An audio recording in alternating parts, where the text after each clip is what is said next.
Welcome to Downtown Sports. My name is Downtown Stephen Brown, and in today's video, guys, we got a lot of Maple Leaf stuff to talk about, including Mitch Marner and Austin Matthews, the goaltending tandem of Ilya Samsonov and Matt Murray, the makeshift blue line that the Maple Leafs have run out over the last week or so, and how they've just found ways to win in the month of November. First up is Mitch Marner, who tied a franchise record for the longest Maple Leafs point streak in history at 18 games the other day. And he did it in basically the most Mitch Marner way possible, by passing on the 2-on-1 with the net empty, then by missing an empty net, and then finally by hitting it in the dying seconds of the third.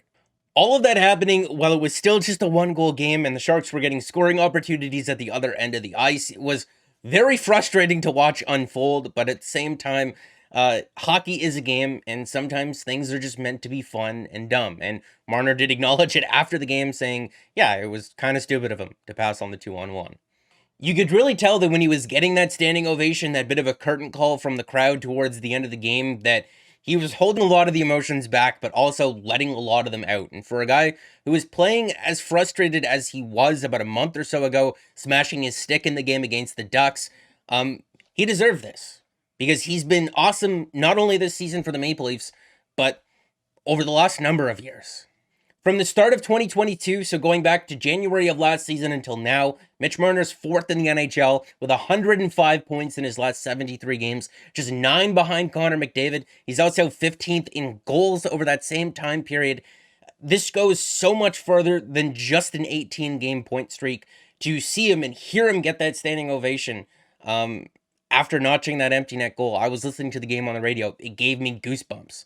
This guy's been awesome, and he deserves it. But from Mitch Marner to Austin Matthews now, and this is a Chris Johnston article over on North Star Bets, and I will leave it linked in the description if you wanted to check it out. But apparently it's believed that in the early going so far that Austin Matthews has been playing through some sort of an injury. He got cross-checked by Jamie Benn in the back about a month ago, and that looked like it hurt. He's blocked some shots over the last little while, and those have looked like they've kind of hurt, and he got hit in the foot at practice about 2 weeks ago, and it was listed as day-to-day, but he's played through it. And to his credit, he's not been bad. He just hasn't really looked like himself. I mean, he still does have 27 points in 25 games and 12 goals. He's found a way to still be productive while not being at 100%, and you can't really discard that. But I'm not overly worried because he does have 6 points and goals in his last 3 games, and he's still second in the NHL in terms of individual scoring chances, 4 at 5-on-5, with a shooting percentage about half as good as what he had last year when he scored 60 goals. It's just that when he's getting these scoring opportunities over the last month or so anyway, he's either put it high and wide, or he's whiffed on it, or just hasn't been able to get there because of the injuries that he's been dealing with. And that's why he's kind of looked off over the last little while. But like we said, he's got 6 points and goals in his last 3 games, so it looks like whatever's been bothering him over the last little while, it looks like he's getting better. From Mitch Marner to Austin Matthews, now to the goaltending, where Wednesday was just the third time that the Maple Leafs had both Matt Murray and Ilya Samsonov both dressed for a game this year. The Maple Leafs are currently 6th in team save percentage, but that number is actually being dragged down a little bit by Eric Shalgren's numbers, because Matt Murray's got a .927 save percentage in 7 games, and Samsonov's got a .924 in 9 games so far this year. The Leafs are 12-3-1 when either of these guys start for them. They've just exceeded all expectations. I can't really say enough about them. They've been awesome. Even in games where the save percentage doesn't look the prettiest at the end of the game, they've still given the Maple Leafs an opportunity to win. And that's all you can really ask for from your goaltenders. But I'm also not going to complain about them going the extra mile and just being fantastic all around. Like I've said, I've got nothing but good things to say about the Maple Leafs goaltending so far. But the important part there is the so far, because it's just been 16 games between both goaltenders. And that's not me saying that they won't continue to play well. It's just me saying that this is just the start of something that could be very special if they're able to keep it up. I mean, we all yelled and screamed about the Matt Murray trade when it first happened, but this is an amazing story, right? He's playing for his favorite team growing up. He's playing for his dad's favorite team, and he passed away a couple of years ago. Matt Murray's dealt with a number of injuries over the last couple of seasons. For him to come in here and be successful, it's an amazing story. That guy deserves a standing ovation, and I hope he gets it because he's playing out of his mind right now. And for a guy like Ilya Samsonov, who's 25 years old, the Washington Capitals just let him go in the offseason. They walked away from him. They didn't tender him a qualifying offer. This guy's going to be an RFA at the end of this season, which means that the Maple Leafs will retain his rights. And he's an amazing quote. He just sounds like a lovable goofball if you ever listen to him talk. There's just nothing but amazing stories going around between this goaltending tandem. I love it. Moving from the goaltending now to Nick Robertson, who played his first game on Wednesday night against the San Jose Sharks in a while. And it's getting to the point where I don't know how to judge him when he does get into the lineup, because he played quite well offensively. He generated a number of scoring opportunities. It's just that the problem was is that every time he generated a scoring opportunity, there was one going back the other way. And I don't know if that's just because he's not very good defensively and his game's not very polished, or if it's just because he's rusty. It's getting to the point where it's frustrating. He needs to be playing games consistently. You need to allow him to make mistakes. It's November, right? If you're not happy with his game outside of when he's not scoring, you need to let him develop one in the first place before you criticize him.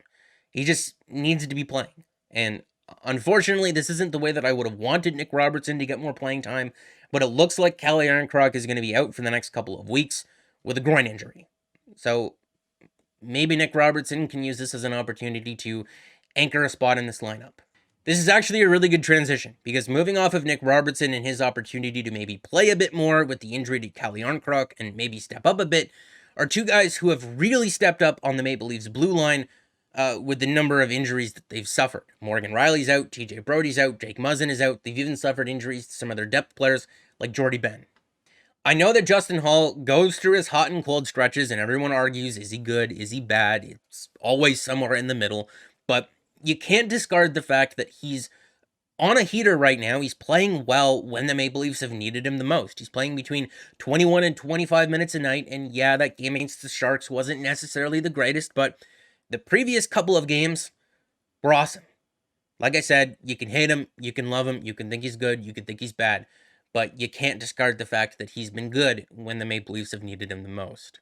Another guy that's really stepped up on that blue line has been Rasmus Sandin. And there was a little while there where I was kind of worried about him, because he came into training camp late because of the contract dispute, and then he was playing on the right side and he didn't look very comfortable. He was turning pucks over in his own zone. He was turning pucks over on the offensive blue line.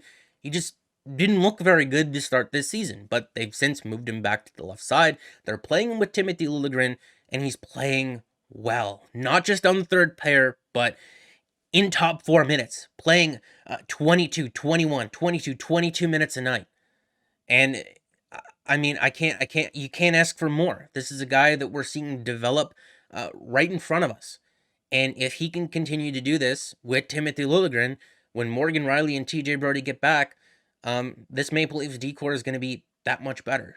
And the same goes for Mark Giordano, who's currently tied with John Marino for being on the ice for the least amount of goals against at 5-on-5.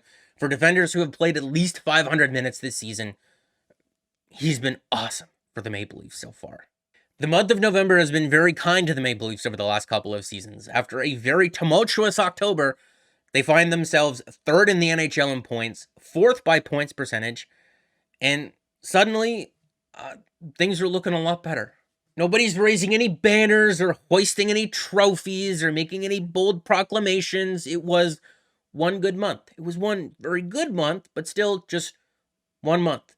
There's still a lot of games left to be played, but the one thing that I will say about this Maple Leafs team that feels different than in years past is that this team is just finding ways to win. Austin Matthews playing hurt, finding ways to still be productive. The blue line decimated with injuries, finding ways to still be good defensively. This team is finding ways to win, and it's a lot of fun, night in and night out. But that's going to be it for the video, guys. Make sure to like it if you did like it, and subscribe for more, because more is always on the way. And guys, I'll see you again in the next one.